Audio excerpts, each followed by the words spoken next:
નમસ્કાર. હું Yogesh N Devluk, Bhavnagar KPS English school આચાર્ય છું અને આજે ધોરણ 10ના ગણિતના બીજા એપિસોડમાં આપ સૌનું સ્વાગત કરું છું. આજે ત્રિકોણની સમરૂપતા એ તાસ આપણે જોવાનો છે. સૌ પ્રથમ આપણે પહેલી સ્લાઇડમાં થેલ્સ નામના ગ્રીક ગણિતશાસ્ત્રી, પ્રખ્યાત ગણિતશાસ્ત્રીનો ફોટો તમે જુઓ છો. તેમણે સમપ્રમાણતાનું મૂળભૂત પ્રમેય આપેલું છે. થેલ્સ છે એ ભૂમિતિમાં, ગણિતમાં સૌ પ્રથમ સાબિતી આપનાર સાબિતીવાળું પરિણામ આપનાર થેલ્સ હતા. અને પ્રખ્યાત ગણિતશાસ્ત્રી પાયથાગોરસ, કે જેમનો આપણે વારંવાર ઉપયોગ કરીએ છીએ, પાયથાગોરસના નિયમનો, પાયથાગોરસના સૂત્રનો, એમના એ થેલ્સ ગુરુ હતા. થેલ્સ નામના ગણિતશાસ્ત્રીએ જે સમપ્રમાણતાનું મૂળભૂત પ્રમેય આપ્યું છે, એમને એ પ્રમેય આપણે આજે શીખવાનું છે. એમણે એવું પરિણામ આપ્યું ત્રિકોણ અંગેનું કે જો ત્રિકોણની કોઈ એક બાજુને સમાંતર દોરેલી રેખા બાકીની બે બાજુને ભિન્ન બિંદુઓમાં છેદે તો તે બાજુઓ પર રચાતા રેખાખંડોનું સમપ્રમાણમાં વિભાજન કરે છે. અહીં ત્રિકોણ ABC આપેલો છે અને તેમાં DE રેખા છે એ બે બાજુઓને બે ભિન્ન બિંદુઓમાં, AB બાજુને D બિંદુમાં અને AC બાજુને E બિંદુમાં, ભિન્ન બિંદુઓમાં છેદે છે. અને DE છે એ BCને સમાંતર દોરેલી છે એમ આપેલું છે. આપણે સાબિત એમ કરવું છે કે બિંદુઓમાં આ જે સમાંતર રેખા છે એ ABને ACને Dને Eમાં છેદે છે, તો બાજુઓ પર રચાતા રેખાખંડોનું સમપ્રમાણમાં વિભાજન કરે છે. AB બાજુ ઉપર બે રેખાખંડોનું વિભાજન થાય છે, AD અને DB. AC બાજુ ઉપર બે રેખાખંડોનું વિભાજન થાય છે, AE અને EC. તો સમપ્રમાણમાં વિભાજન એટલે એનો ગુણોત્તર સરખો હોય, એટલે ADના છેદમાં DB અને AEના છેદમાં EC એમ સાબિત કરવું છે. હવે સાબિતી જોઈએ. આકૃતિમાં બતાવ્યા મુજબ ત્રિકોણ ABCની બાજુ BCને સમાંતર રેખા, બાકીની બે બાજુઓ ABને Dમાં તથા ACને Eમાં છેદે છે તેમ આપેલું છે. આપણે AD બરાબર DB બરાબર AE છેદમાં EC એમ સાબિત કરવું છે. હવે થોડી રચના અહીં કરવાની છે. BE ને CD દોરો. BE છે, BE એટલે B અને E જોડવાના છે, B રેખાખંડ દોરવાનો છે, અને C ને D જોડવાના છે, એટલે BE ને CD દોરો. તેમજ DM લંબ AC, એટલે કે Dમાંથી AC બાજુને એક લંબ DM રેખાખંડ દોરવાનો છે, અને EN લંબ AB દોરો.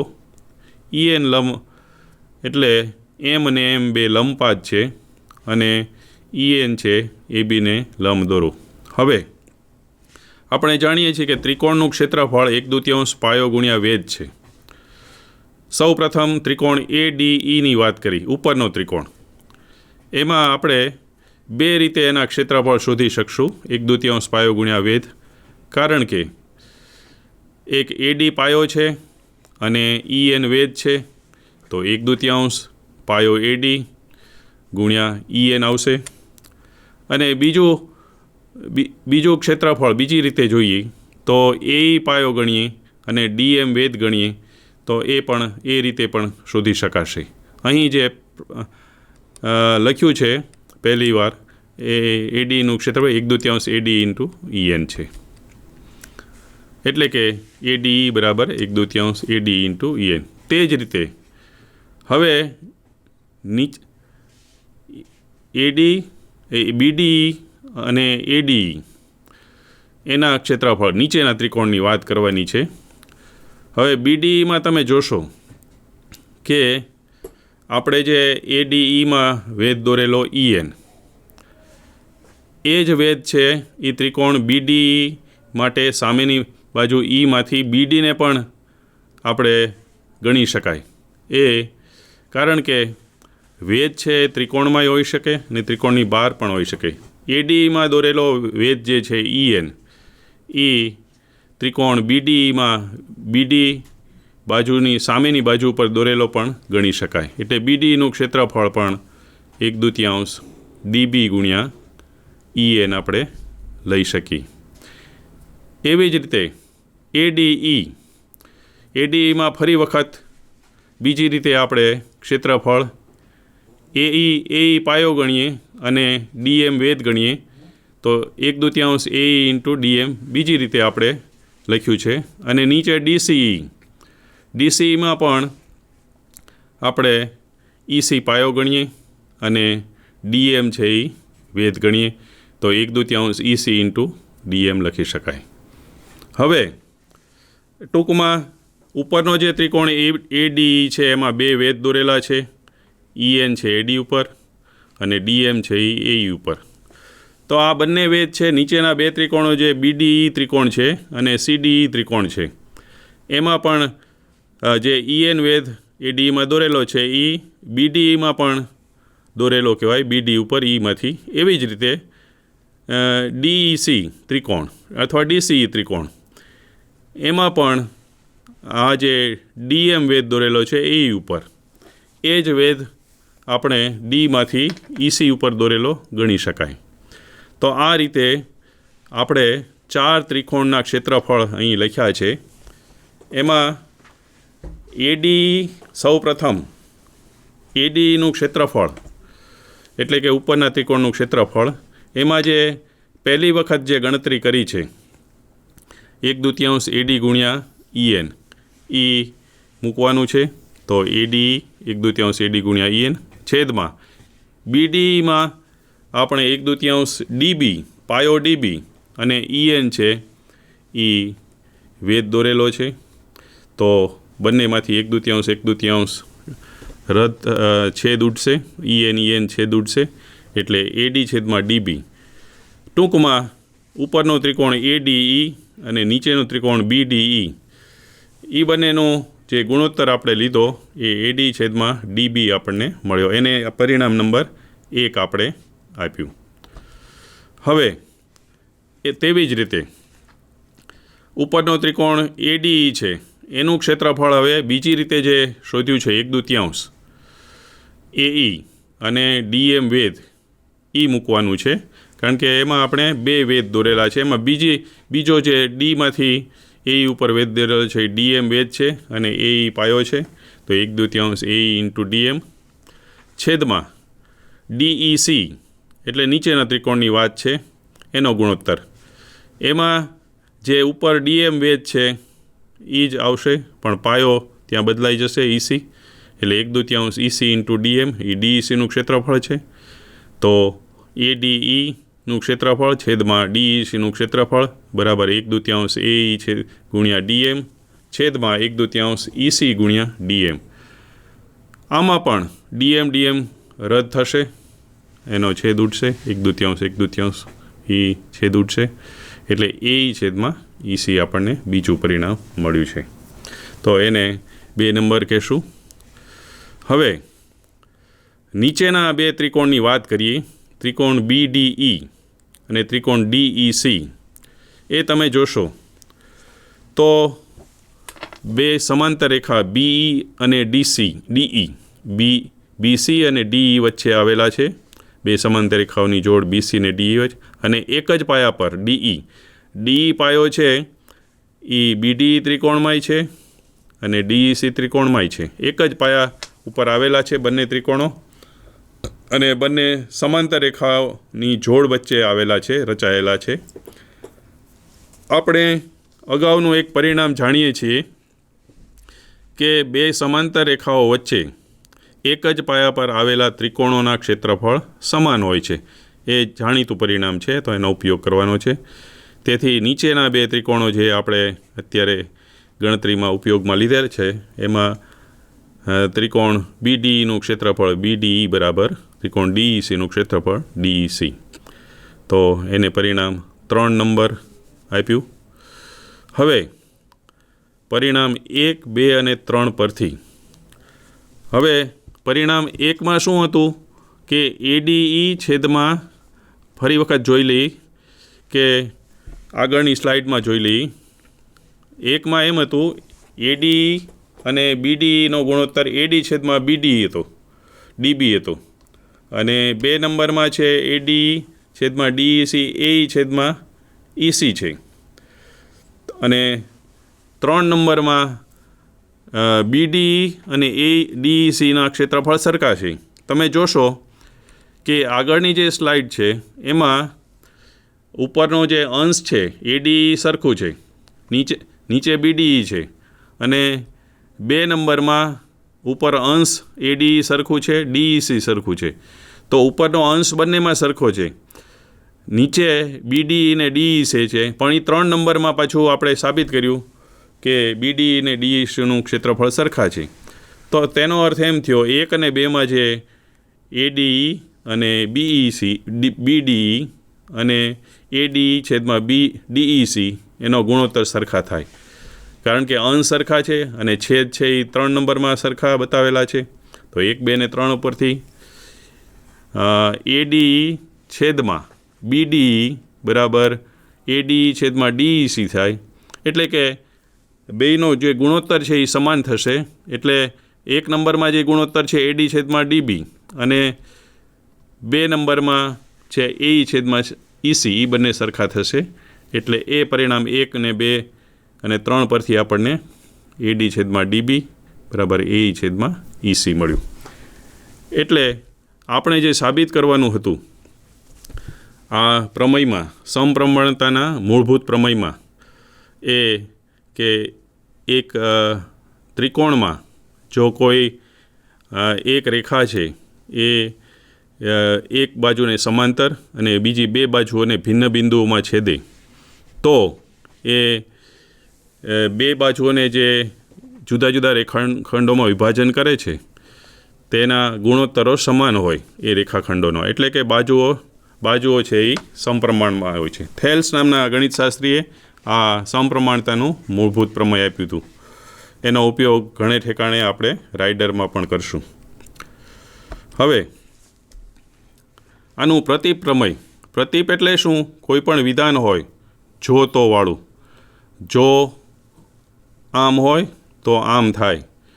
તો એક સાઈડ આપણે જો શરત મૂકી છે અને પરિણામ તોમાં હોય, પણ એને જ તે તોવાળું જે વાક્ય હોય એને આગળ લઈએ, જો શરતમાં લઈએ અને જોવાળાને તોમાં લઈએ.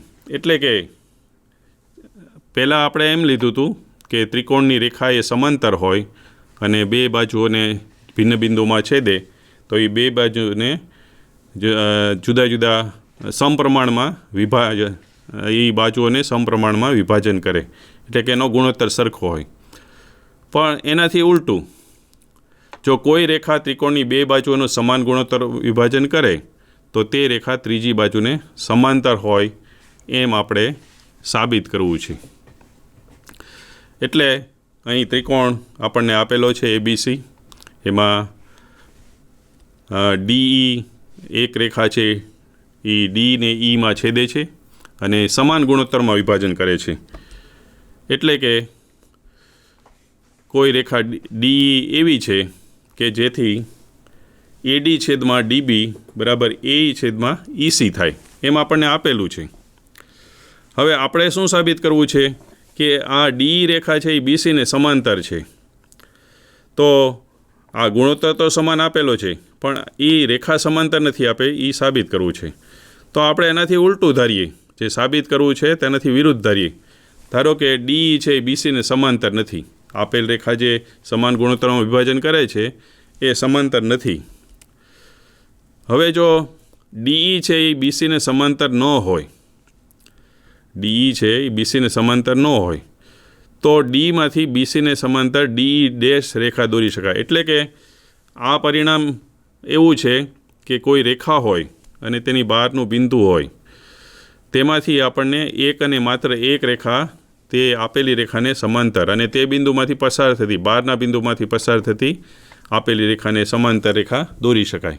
હવે આપણે જોઈએ છીએ કે ડીમાંથી જે ડી પસાર થાય છે એ ધારો કે સમાંતર નથી. આપણે સાબિત એમ કરવું છે કે ડી છે એ બીસીને સમાંતર છે, પણ એનાથી વિરુદ્ધ ધારીએ. ધારો કે ડી છે એને સમાંતર નથી, તો આપણે અગાઉના પરિણામ મુજબ કે એક રેખા છે બીસી, એની બહારનું બિંદુ ડી છે, ડી એને સમાંતર નથી, તો બીજી કોઈ એક અને માત્ર એક રેખા તો આપણને મળી જ શકે. ધારો કે ડી ડેશ આપણે મળે છે, અને હવે જો ડી ડેશ છે એ રેખા અને સમાંતર હોય તો પાછું આપણે પ્રમેય એકનો આની પહેલાં જે સમપ્રમાણતાનું મૂળભૂત પ્રમેય શીખ્યા એમાં એડી છેદમાં ડીબી બરાબર એ ડેશ છેદમાં ઈ ડેશ થાય, ઈ ડેશ સી થાય, સમપ્રમાણતાના મૂળભૂત પ્રમેય. પરંતુ આપણને આપેલું એમ છે કે એડી છેદમાં ડીબી બરાબર એ છેદમાં ઈસી, અને આ જે સમાંતર રેખા લીધી છે એ ગુણોત્તર એ છેદમાં ઈસી અપન એ ડે છેદમાં ઈ ડેશ સી બતાવે છે. હવે આ જે પરિણામ છે એમાં બંને બાજુ આપણે એક ઉમેરીએ તો શું પરિણામ મળે? એ છેદમાં ઈસી વત્તા એક બરાબર એ ડેશ છેદમાં ઈ ડેશ સી વત્તા એક. બંને બાજુ લસા લઈએ, ડાબી બાજુ ઈસી લઈએ તો એ પ્લસ ઈસી થશે, ઈસી છે એકને ગુણાશે. જમણી બાજુ ઈ ડેશ સીનો લસા લઈએ તો એ E dash plus E dash C એકને ગુણાશે એટલે ઈ ડેશ સી થશે. હવે તમે આકૃતિમાં જુઓ, એઈ પ્લસ ઈસી બરાબર એસી થાય છે, એઈ પ્લસ ઈસી બરાબર એસી થાય છે, એટલે આપણે એસી છેદમાં ઈસી મળશે ડાબી બાજુ. જમણી બાજુ એઈ ડેશ છેદમાં ઈ ડેશ સી એટલે ઈ ડેશ સી, એઈ ડેશ વત્તા ઈ ડેશ સી ઈ પણ એસી થશે આકૃતિમાં જુઓ તો. હવે આ એટલે ટૂંકમાં આપણને એમ પરિણામ મળ્યું એસી છેદમાં ઈસી બરાબર એસી છેદમાં ઈ ડેશ સી. આ ગુણોત્તરમાં તમે જોશો કે અંશ છે એ સરખો છે, એસી, એટલે એ જો આપણે અંશ સરખો હોય તો છેદ પણ સરખા થવા જોઈએ, બંને બાજુ બે ગુણોત્તર સરખા હોય તો ઈસી છેદમાં ઈ ડેશ સી. હવે ઈ ને ઈ ડેશ પાછા એસી ઉપર આવેલા હોવાથી સીથી બંનેનું અંતર સરખું છે. સીથી ઈનું અંતર એસી ઉપર અને સીથી ઈ ડેશનું અંતર એ બંને EC equal to E dash C સરખા છે. એ ક્યારે શક્ય હોય? બંને અંતર સરખા હોય અને એક જ બાજુ આવેલા હોય તો એ ઈ ને ઈ ડેશ બંને એક જ બિંદુ હોય તો જ એ શક્ય બને. માટે ઈ બરાબર ઈ ડેશ. એટલે ઈ બરાબર ઈ ડેશ થતું હોય તો એનો અર્થ એમ થયો કે ડી ડેશ આપણે સમાંતર રેખા લીધેલી છે, એટલે ડી ડેશની બદલે ઈ ડેશની જગ્યાએ ઈ મૂકો તો આપણને ડીઈ રેખા મળે. માટે ડીઈ રેખા છે એ બીસીને સમાંતર થાય. તો આ છે એ પ્રતિપ્રમેય છે.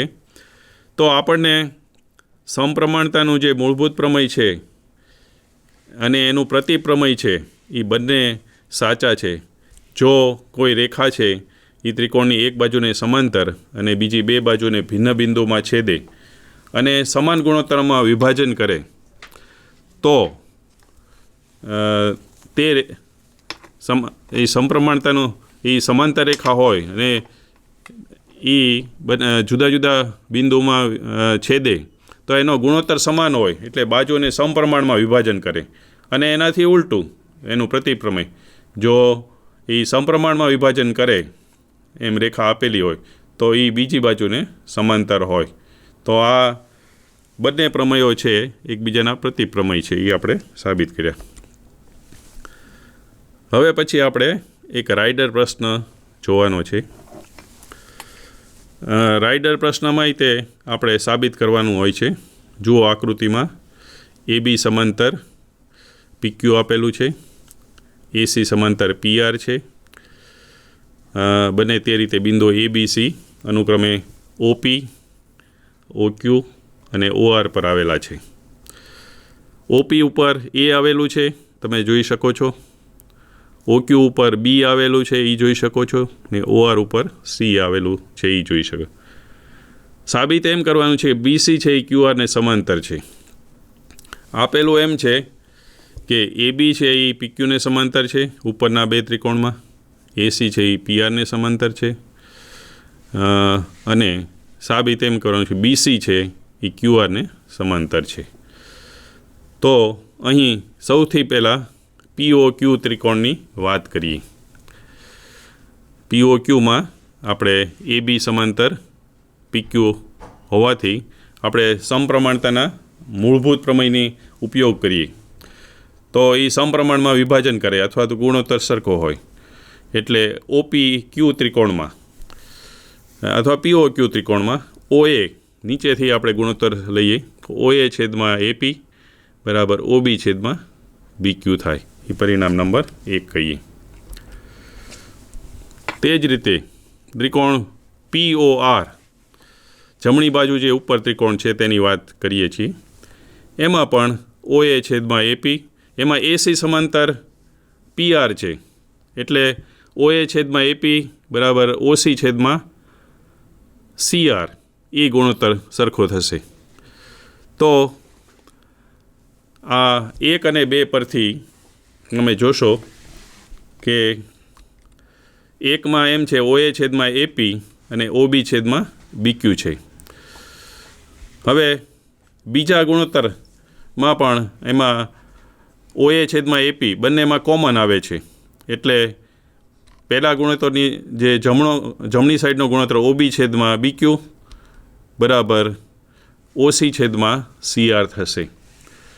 તો આપણે પાછું સમપ્રમાણતાના મૂળભૂત પ્રમેયના પ્રતિપ્રમેય પ્રમાણે આપણે પ્રતિપ્રમેયમાં શું જોયું કે જો ગુણોત્તર સમાન આપેલો હોય તો એ રેખા છે એ સમાંતર થાય. તો આપણે ત્રિકોણ OQRમાં જોઈએ તો OB છેદમાં BQ સાબિત બરાબર OC છેદમાં CR સાબિત કર્યું એ ગુણોત્તર. તો સમપ્રમાણતાના મૂળભૂત પ્રમેય પ્રમાણે આપણે કહી શકીએ કે BC છે એ CR ને સમાંતર થાય. હવે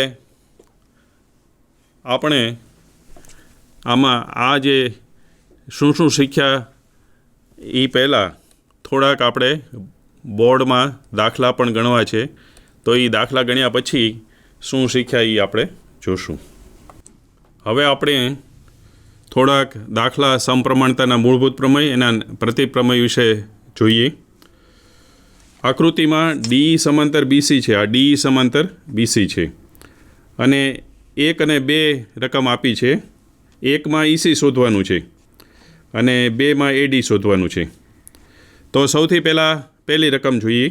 1માં AD બરાબર 1.5 આ અંતર આપેલું છે, DB 3 આપેલું છે, AE છે એ 1 આપેલું છે અને આપણે શોધવાનું છે 1માં EC શોધવાનું છે. સમપ્રમાણતાના મૂળભૂત પ્રમેય અનુસાર આ સમાંતર રેખા જો હોય DBC ને સમાંતર તો આપણે જાણીએ છીએ તે બીજી બે બાજુઓને સમપ્રમાણ ગુણોત્તરમાં વિભાજન કરે. એટલે કે AD છેદમાં DB બરાબર AE છેદમાં EC એ સૂત્રનો આપણે ઉપયોગ કરશું. તો પહેલાંની ગણતરી કરીએ. AD છેદમાં DB બરાબર AE છેદમાં EC લખી શકાય. હવે આપેલ કિંમતો મૂકતા AD જગ્યાએ 1.5 મૂકીએ છેદમાં DB 3 સેમી આપેલા છે, AE છે એ 1 આપેલા છે અને EC આપણે શોધવાનું છે 1માં. હવે ચોકડી ગુણાકાર કરીએ તો ECની કિંમત આ રીતે મળશે. EC બરાબર EC અહીંયા આવી જશે, 3 આમ જશે અને 3ના છેદમાં EC ડાબી બાજુ ઉપર જશે, 3 ગુણ્યા 1 થશે અને છેદમાં 1.5 થશે. તો EC બરાબર ઉપર 3 છે ને નીચે 1.5 છે એટલે 1.5 કરતાં 3 છે એ બમણા છે એટલે EC બરાબર 2 એનો જવાબ આવશે. EC બરાબર 2. એટલે પહેલામાં આપણે સમપ્રમાણતાના મૂળભૂત પ્રમેયનો ઉપયોગ કર્યો છે અને EC છે આપણને 2 મળ્યું છે. હવે બીજામાં આપણે એ જ રીતે દાખલો ગણીશું. બીજામાં આપણે શોધવાનું છે AD શોધવાનું છે ઉપરનો, અને DB અને AE ને EC એટલે એ જ સૂત્ર વાપરવાનું છે. તો એ આપણે જોઈએ. તો એમાં પણ AD છેદમાં DB બરાબર AE છેદમાં EC થશે. હવે કિંમત મૂકીએ તો DB છે એ 7.2 છે, AE 1.8 અને EC છે 5.4 અને AD શોધવાનું. એ કિંમતો મૂકીએ એટલે AD આપણે શોધવાનું છે, એમને રાખીએ. DB 7.2 છે, AE 1.8 અને EC છે 5.4. AD શોધવા માટે 7.2 અહીં 1.8ના ગુણાકારમાં જશે, છેદમાં 5.4 થશે. હવે આપણે છેદ ઉડાડશું. અહીં આપણે પોઈન્ટ છે, આ બે રકમમાં પોઈન્ટ જો કાઢી નાખવા હોય તો આપણે દશાંશ સ્થળ કાઢી નાખવા હોય તો આનું આ રીતે જો આપણે કરીએ 18, 72. નીચેનું પોઈન્ટ કાઢી નાખવા ઉપર આપણે 10 ગુણશું. ઉપરના બે દશાંશ સ્થળના કાઢવા માટે નીચે પહેલાં આ દશાંશ સ્થળો એટલે 54 થશે, નીચે 10 બે વાર આવશે.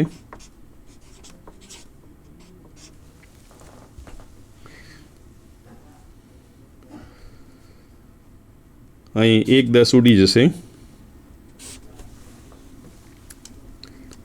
અહીં 18 તેરી 54 આપણે કરીએ અને 72 ને 3ના પણ છેદ ઉડશે, એ આપણે કરીએ.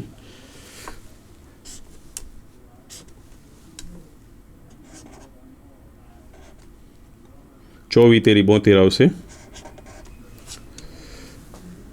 અને નીચે 24ના છેદમાં 10 આવ્યું એટલે એ 10 જો આપણે કાઢી નાખીએ 2.4 જવાબ આવશે. આ રીતે આપણે ADની કિંમત સમપ્રમાણતાના મૂળભૂત પ્રમેય અનુસાર આપણે શોધી. હવે બીજો દાખલો આપણે જોવાનો છે કે બિંદુઓ E ને F છે,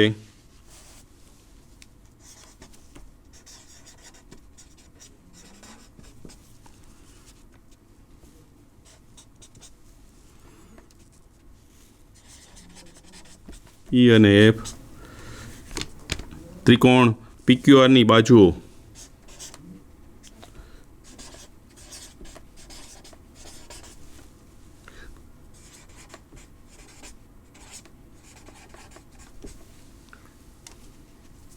PR, PQ અને PR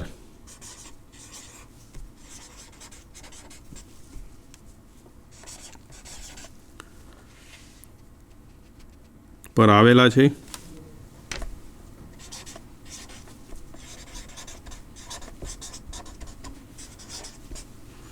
નીચેના દરેક વિકલ્પમાં તો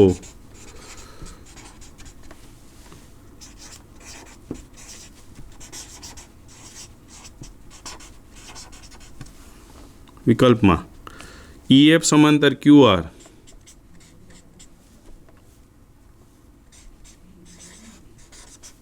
છે કે કેમ તે જણાવો.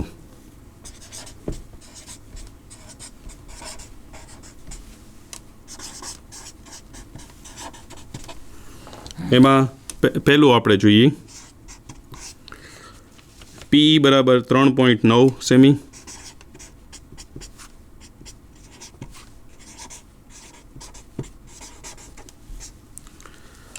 FQ બરાબર 3 સેમી, EQ બરાબર 3 સેમી,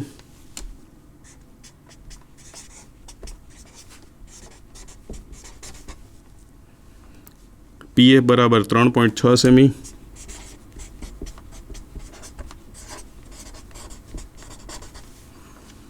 અને FR બરાબર 2.4 સેમી.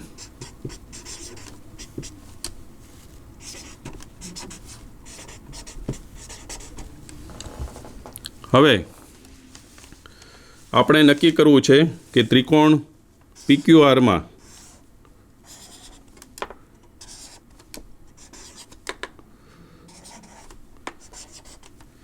E અને F PQ અને PR ઉપર આવેલા છે. આ EF છે આને સમાંતર છે કે નહીં. તો સમપ્રમાણતાનું મૂળભૂત પ્રમેયનું પ્રતિપ્રમેય આપણે જોયું હતું કે જો આ ગુણોત્તર સરખા હોય PE/EQ અને PF/FR તો આ રેખા સમાંતર થાય. પહેલા દાખલામાં આપણે સમપ્રમાણતાના મૂળભૂત પ્રમેયનો ઉપયોગ કર્યો છે. બીજા દાખલામાં આપણે એના પ્રતિપ્રમેયનો ઉપયોગ કરશું. એટલે આપણે ચકાસવાનું છે કે આ ગુણોત્તર સરખો છે કે નહીં. તો PE/EQ પહેલાં આપણે શોધીએ.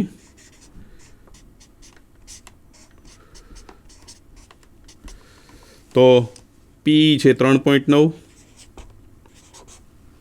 EQ છે 3 સેમી.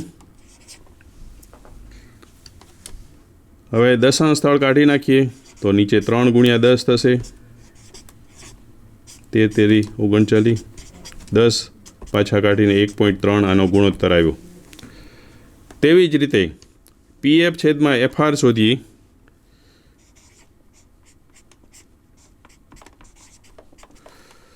PF 3.6 છે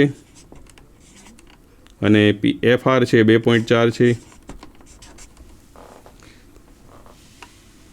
આની આપણે બંને ઉપર નીચે સરખા દશાંશ સ્થળ છે એટલે એને આપણે બંને ઉપર 10 ને નીચે 10 ગુણવા પડશે. એટલે 36/24 લખી શકીએ. હા, × 10 ઉડી જશે. હવે છેદ ઉડાડીએ. અહીં 12 તેરી 36 આવશે, 12 દુ 24 આવે, 3/2 આવે. 3/2 એટલે દશાંશ સ્થળમાં આપણે કિંમત શોધી હોય તો 1.5 કહેવાય.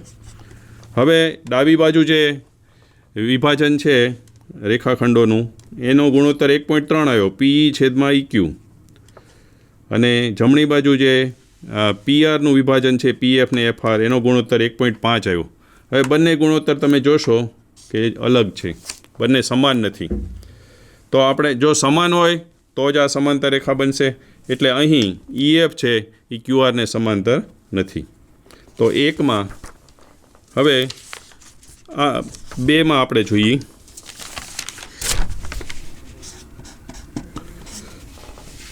બેમાં PE બરાબર 4 સેમી,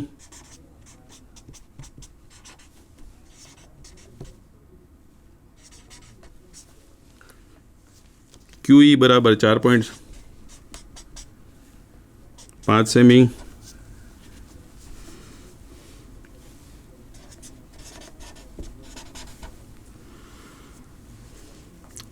PF બરાબર 8 સેમી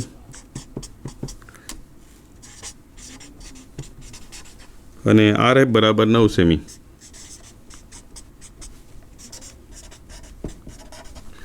આકૃતિમાં આપણે જોઈએ.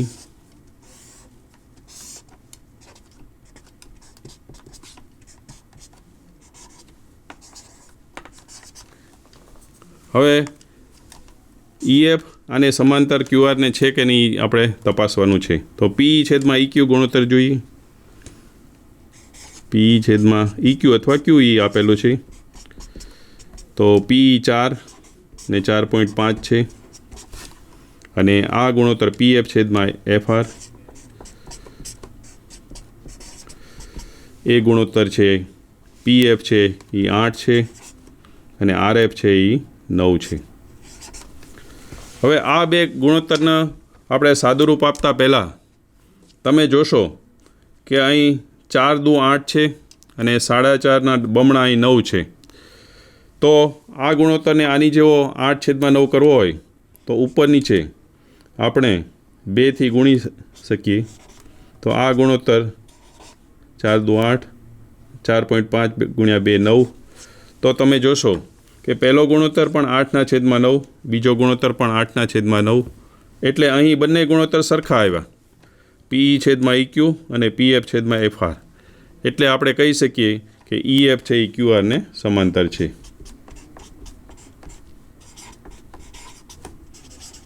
એટલે અહીં EF છે QR ને સમાંતર છે.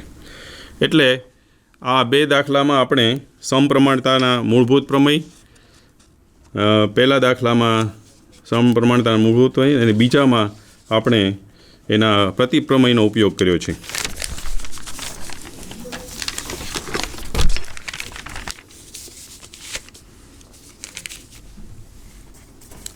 ત્રીજામાં આપણે જોવાનું છે, એટલે આ તે ગુણોત્તરની જ ચકાસવાનું છે. PQ 1.28 સેમી છે.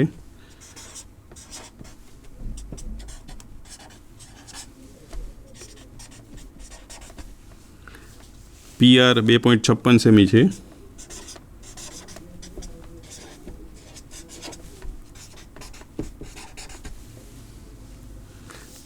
PE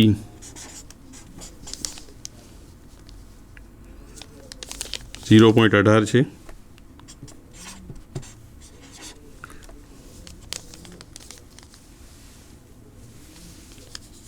સેમી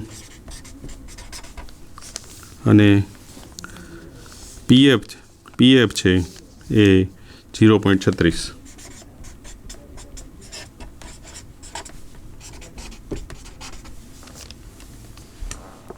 હવે અહીં તમે જોશો કે PQ અને PR, PQ આખી બાજુ આપીશ, PR આપીશ, ઉપરનો PE રેખાખંડ આપ્યો છે અને PF આપ્યો છે.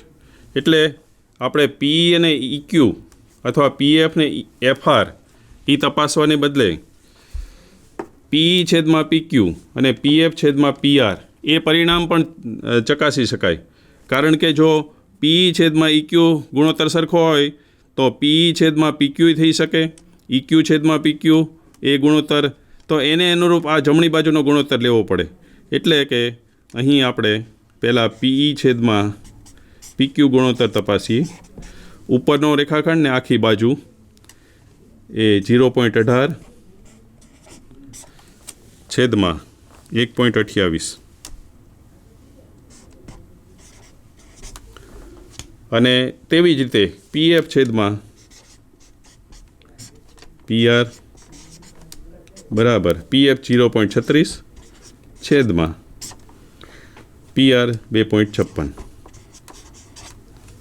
અહીં પણ બંને ગુણોત્તરોને તમે તપાસશો તો માલુમ પડશે કે ઉપરનો જે ગુણોત્તર છે એને 2 ગુણશું તો અહીં 18 દુ 36 એટલે 0.18 ગુણ્યા 2 કરશો તો 0.36, 1.28 ગુણ્યા 2 કરશો તો 2.56. એટલે ઉપરના ગુણોત્તરને આપણે 2 ગુણીએ તો આપણને 0.36 છેદમાં 2.56 મળશે. તો આ જે ગુણોત્તર છે આને મળતો આવે છે, બંને સમાન છે. તો એનો અર્થ એમ થયો કે EF છે એ QR ને સમાન છે, માટે અહીં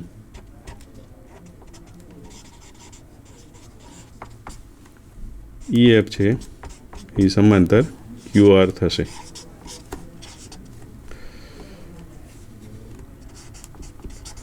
અહીંયા રેખાખંડની નિશાની થઈ ગઈ છે, પણ હવે નવા અભ્યાસક્રમમાં આપણે રેખાખંડ વાપરતા નથી. EF સમાંતર QR ખાલી એટલું જ લખીશું.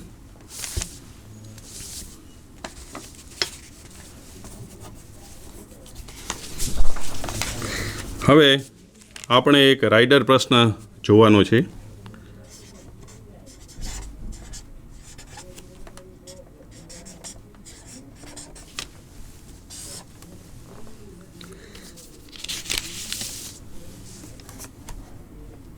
આકૃતિમાં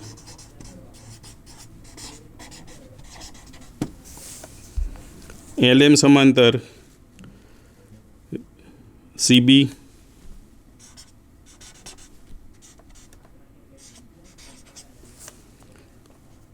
LN સમાંતર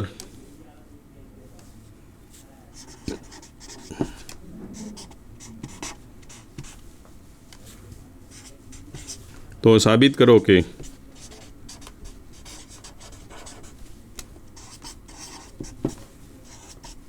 AM છેદમાં AB બરાબર AN છેદમાં AD. આકૃતિ આપણે દોરીએ છીએ.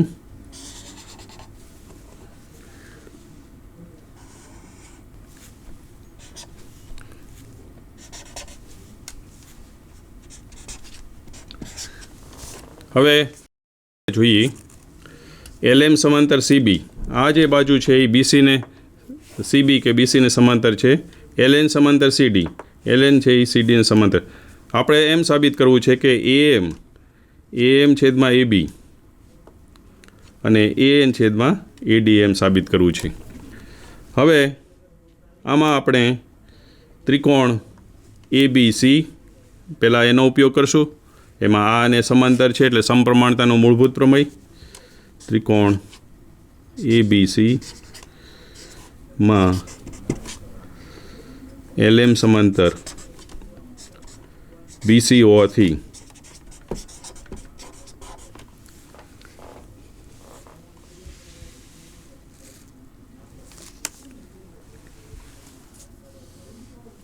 હવે અહીંયા આપણે સાબિત એમ કરવું છે AM છેદમાં AB એટલે કે ઉપરનો ગુણોત્તરને આખી બાજુ લીધી છે.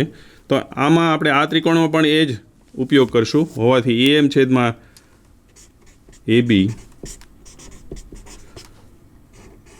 બરાબર ઉપરનો કટકો લીધો, આ જે રેખાખંડ લીધો, એવી રીતે અહીં AL છેદમાં AC લઈ શકીએ. એ સમપ્રમાણતાના મૂળભૂત પ્રમેય અનુસાર. સમપ્રમાણતાના મૂળભૂત પ્રમેયમાં આપણે AM છેદમાં AB MB એમ લઈએ છીએ, પણ AM છેદમાં આખી બાજુ પણ લઈ શકાય, એના ઉપરથી પરિણામ પણ મળી શકે. તો આ ત્રિકોણમાં વાત કરી. બીજા ત્રિકોણમાં ADCમાં ત્રિકોણ ADCમાં LN સમાંતર CD હોવાથી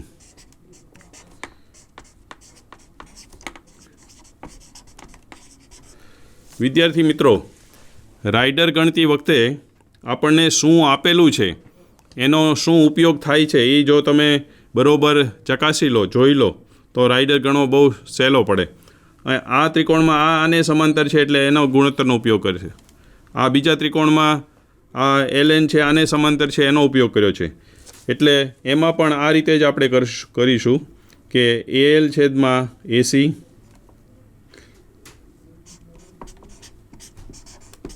બરાબર AN છેદમાં AD થશે. હવે આ બંને ત્રિકોણના જે ગુણોત્તર આપણને મળ્યા છે એમાં આ જે AL છેદમાં AC બંને સમાન છે, એટલે આ ગુણોત્તર છે AM છેદમાં AB બરાબર AN છેદમાં AD. માટે 1 ને 2 પરથી આને પરિણામ નંબર 1 આપીએ અને 2 આપીએ તો 1 ને 2 પરથી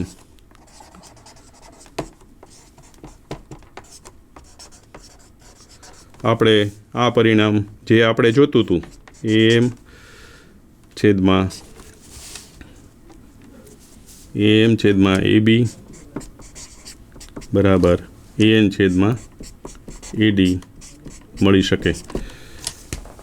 તો વિદ્યાર્થી મિત્રો, આમાં બે ત્રિકોણમાં સમપ્રમાણતાના મૂળભૂત પ્રમેયનો ઉપયોગ કરીને આપણે રાઇડર જે માંગેલું સાબિત કર્યું છે.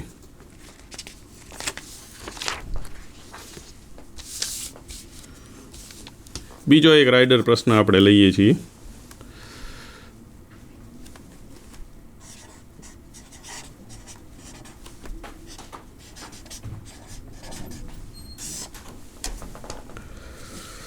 આકૃતિમાં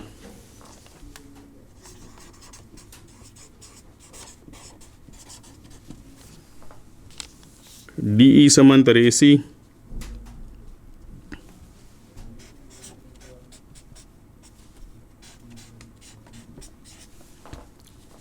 DF સમાંતર AE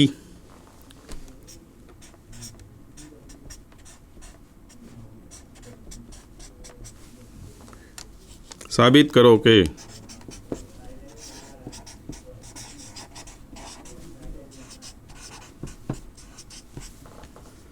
BF છેદમાં FE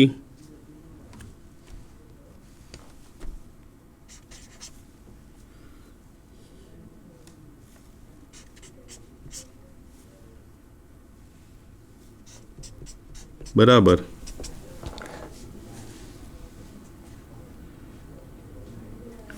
BE છેદમાં EC.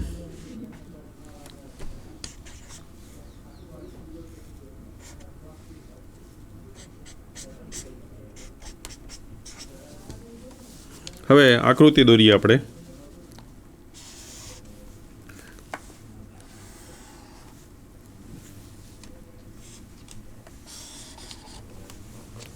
સૌ પ્રથમ આપણને ડીઈ સમાંતર એસી આપેલું છે.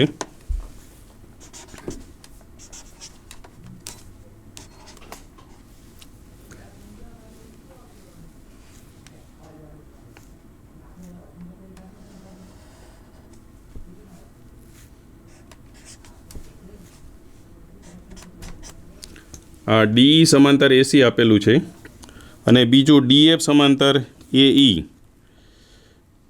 ડીએફ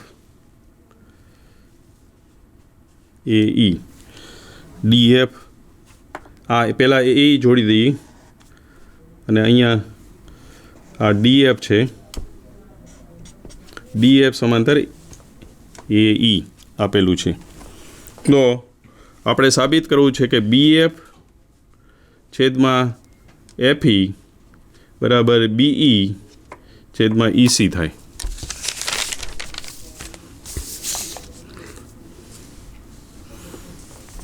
હવે વિદ્યાર્થી મિત્રો, આમાંય જે આપણે આપેલું છે એનો ઉપયોગ કરીએ. સૌ પ્રથમ આકૃતિમાં ડી છેદમાં એસી આપેલું છે. ડીઈ એસીને સમાંતર. તો આ ત્રિકોણ જુઓ એ બી સી, એમાં ડીઈ સમાંતર એસી છે. તો આપણે બીઈ ને ઈસીનો ગુણોત્તર જોવે છે, તો એની સાથે બીઈની સાથે આ ત્રિકોણમાં બીડી છેદમાં એડી થશે. તો ત્રિકોણ એબીસીમાં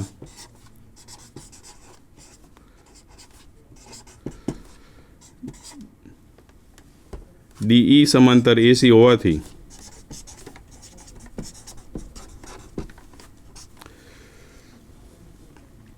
આ બીડી છેદમાં ડીએ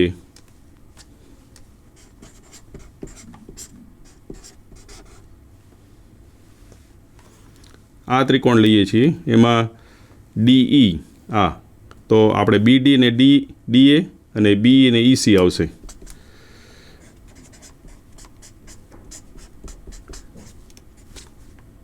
આને 1 નંબર કહીએ. હવે બીજા ત્રિકોણની વાત કરવી છે. એમાં ડીએફ સમાંતર એઈ છે. ડીએફ સમાંતર એઈ એટલે ત્રિકોણ એબીઈમાં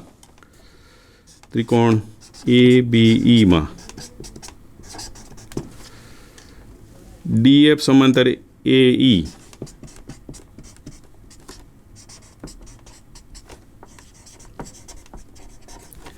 આ ત્રિકોણમાં વાત કરીએ ત્યારે પણ બીડી છેદમાં એડી ડીએ આવશે. તો એનો ગુણોત્તર થશે. આ ત્રિકોણમાં વાત કરી છે એટલે બીએફ છેદમાં એફઈ થશે. આ ગુણોત્તર ને આ ગુણોત્તર બીડી છેદમાં ડીએ અને બીએફ છેદમાં એફઈ.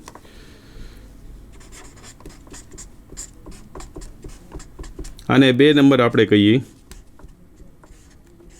હવે તમે જુઓ કે બીડી છેદમાં ડીએ બીડી છેદમાં બંનેમાં કોમન છે, ગુણોત્તર સામાન્ય છે. તો તેના પરથી 1 ને 2 પરથી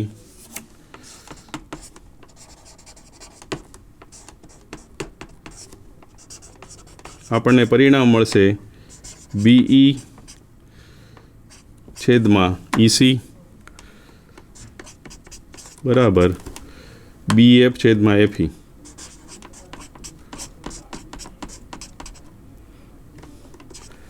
જે આ ગુણોત્તર આપણે સાબિત કરવો હતો એ જ આપણે અહીંયા સાબિત કર્યો છે. તો વિદ્યાર્થી મિત્રો, આ તાસમાં આપણે સમપ્રમાણતાનું મૂળભૂત પ્રમેય જે થેલ્સે આપેલું છે અને એનું પ્રતિપ્રમેય, એટલે કે જો કોઈ એક સમપ્રમાણતાનું મૂળભૂત પ્રમેય આપણે એમ જોયું, જો કોઈ રેખા ત્રિકોણમાં એક બાજુને સમાંતર હોય અને બીજી 2 બાજુને 2 ભિન્ન બિંદુઓમાં છેદે, તો બંને બાજુઓમાં જે રેખાખંડોનું વિભાજન થાય છે એના સમપ્રમાણમાં એ વિભાજન કરે છે, એટલે કે ગુણોત્તર સમાન હોય છે. એનું પ્રતિપ્રમેય એમ જોયું કે આ રીતે જો કોઈ રેખા 2 બાજુને છેદતી હોય અને એ સમપ્રમાણમાં વિભાજન કરે, એટલે કે ગુણોત્તર સમાન હોય, તો તે રેખા છે એ ત્રીજી બાજુને સમાંતર હોય. વિદ્યાર્થી મિત્રો, હવે ત્રીજા તાસમાં ફરી મળીશું અને સમરૂપતા અંગે પણ આગળ આપણે અભ્યાસ કરીશું. આભાર.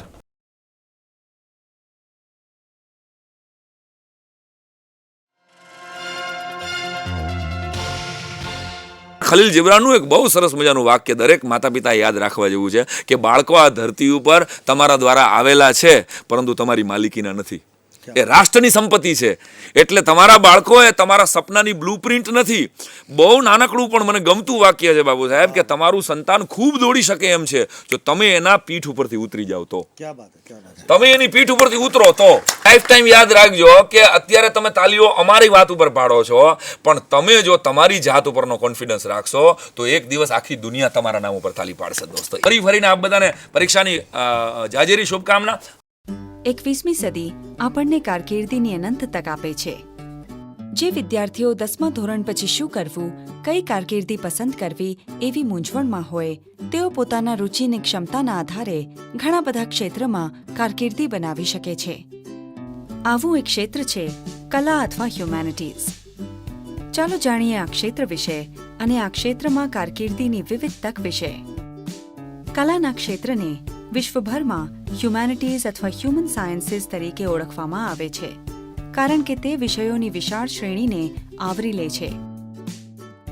કલાનું ક્ષેત્ર ફક્ત ભાષાના અભ્યાસ સુધી જ મર્યાદિત નથી, પરંતુ તેમાં ઇતિહાસ, ભૂગોળ, રાજ્યશાસ્ત્ર, સમાજ વિજ્ઞાન, અર્થશાસ્ત્ર, મનોવિજ્ઞાન, તત્વજ્ઞાન, વિદેશી ભાષાઓ વગેરે વિષયોનો પણ સમાવેશ થાય છે. 10મા ધોરણ પછી ઉચ્ચતર માધ્યમિકના જનરલ સ્ટ્રીમમાં કલાના વિષયો પસંદ કરી શકો છો. ભાષાઓ અને વિષયોની પસંદગી કરતી વખતે વ્યક્તિની રુચિ, ક્ષમતા અને ભાવિ કારકિર્દીની તકને ધ્યાનમાં લેવા જરૂરી છે. જે વિદ્યાર્થીઓ વાંચન અને લેખન માટે ઊંડી રુચિ ધરાવે છે, તેઓ અર્થશાસ્ત્ર, મનોવિજ્ઞાન અથવા તત્વજ્ઞાન જેવા વિષયો પસંદ કરી શકે છે. નવી ભાષા શીખવામાં રુચિ ધરાવતા લોકો વિદેશી ભાષાઓને પસંદ કરી શકે છે. જો કે યાદ રાખજો કે અંગ્રેજીમાં પ્રાવીણ્ય વિકાસવાથી વિદેશી ભાષા શીખવામાં મદદ મળશે.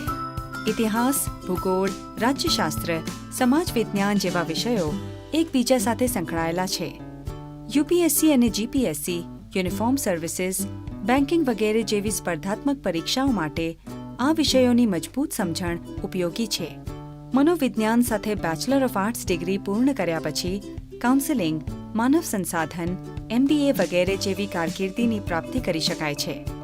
સામાજિક કાર્યનું વલણ ધરાવતા વિદ્યાર્થીઓ પાસે 12મા ધોરણ પછી સામાજિક કાર્યમાં બેચલર ડિગ્રી BSW મેળવવાનો વિકલ્પ હોય છે. ભૂગોળ સાથે બેચલર ઓફ આર્ટ્સ તમારા માટે મીટરોલોજી, GPS અથવા તો ઓશનોગ્રાફીમાં કારકિર્દી માટે દરવાજા ખોલી શકે છે. અર્થશાસ્ત્ર સાથે બેચલર ઓફ આર્ટ્સ તમારા માટે management, finance, business analytics, market research, ગ્રામીણ અર્થશાસ્ત્ર અથવા શેર બજારોમાં કારકિર્દીના પાયા નાખી શકે છે. જર્નલિઝમ અને માસ કમ્યુનિકેશન જેવા ક્ષેત્રોમાં પણ કલા ઉપયોગી છે. ઉપરાંત library science, museum studies, archaeology અને એન્થ્રોપોલોજીના ક્ષેત્રે ઘણી કારકિર્દીની તક છે. વિદેશી ભાષાના અભ્યાસ પછી અનુવાદમાં ઘણી તક છે. પ્રવાસી માર્ગદર્શક એટલે કે ભૂમિયા તરીકે કામ કરવું એ પણ એક આશાસ્પદ કારકિર્દી છે. જો કે કલા શાખા ઘણીવાર સામાન્ય અને ઓછી મોહક માનવામાં આવે છે, પરંતુ આજના યુગમાં તે વિશાળ સંભાવના ધરાવે છે. જો કલાના ક્ષેત્રમાં અભ્યાસ ઊંડાણથી, ગાઢ વાંચન અને લેખનની ટેવ અને ગાઢ ચિંતન સાથે કર્યો હોય તો આ ક્ષેત્રમાં તકની અછત નથી. કલા અથવા હ્યુમેનિટીઝ ઘણી સફળ કારકિર્દી માટે પાયો નાખ્યો છે. જો કોઈ નવી તક શોધવાની ઈચ્છા હોય તો કલા ચોક્કસપણે ઘણી નવી ક્ષિતિજોને ખોલશે. આ ક્ષેત્રમાં ઉપલબ્ધ રુચિ, ક્ષમતા અને અસંખ્ય તકના આધારે તમારા સપનાની કારકિર્દી પસંદ કરવાનું શક્ય છે.